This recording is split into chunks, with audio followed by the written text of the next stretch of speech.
شو الإشكال؟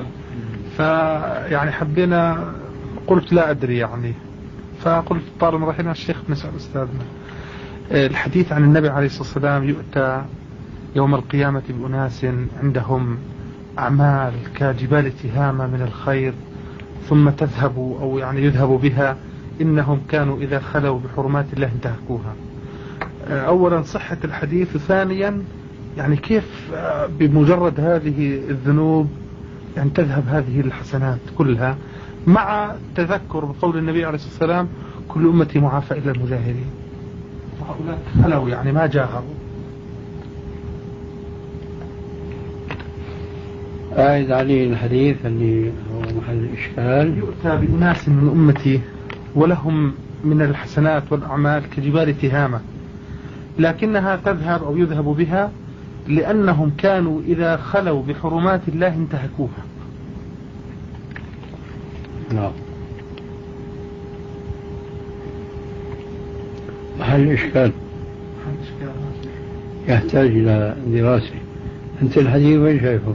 أنا هو سألني الأخ يعني ما أدري، قلت سؤالي الآن صحته ثم التوفيق يعني أو الإشكال. أما الحديث قائم في الذهن صحته، لكن ما أدري يعني هل هو كذلك أم لا.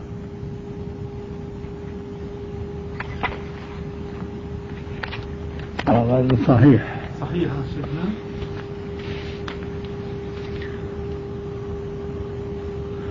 لا أعلمن أقواما من أمتي يأتون يوم القيامة بحسنات أمثال جبال تهامة بيضا فيجعلها الله عز وجل هباء منثورا.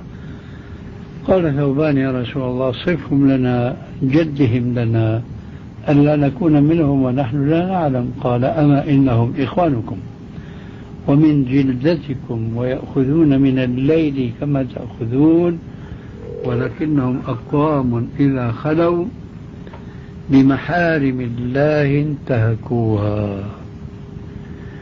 هو ليبدو بقى خلوا بمحارم الله مش معناها سرا، وإنما إذا سنحت لهم الفرصة انتهكوا المحارم، فخلوا مش معناها سرا، من باب خلا لك الجو فبيضي واصفري. طيب شيخنا يعني هل يترتب على هذا يعني انه كل الحسنات تروح، والقاعدة ومن يعمل مثقال ذرة خيرا يره؟ هلا انت جبت شبهة غير هذيك. غير هذيك كأنه يعني هذيك طاحت يعني هلا.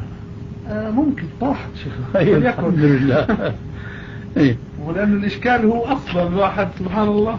طيب. تفضل شيخ. لكن هو بعد الإشكال الثاني القضية فمن يعمل مثقال ذرة خيرا يرى ومن يعمل مثقال ذرة شرا يرى. إن الحسنات يذهبن السيئات، أليس كذلك؟ طبعا. لكن إذا كانت السيئات أكثر من الحسنات أو أشر أو أعظم فبتنعكس القضية تماما. هذول إذا خلوا بمحارم الله انتهكوها لا يعني خلوا مرة واحدة، وإنما هذا ديدنهم وشأنهم هجيراهم دائما. فلذلك تطغى هذه المحرمات على تلك الحسنات. الله أعلم، وهذا المقصود. وهي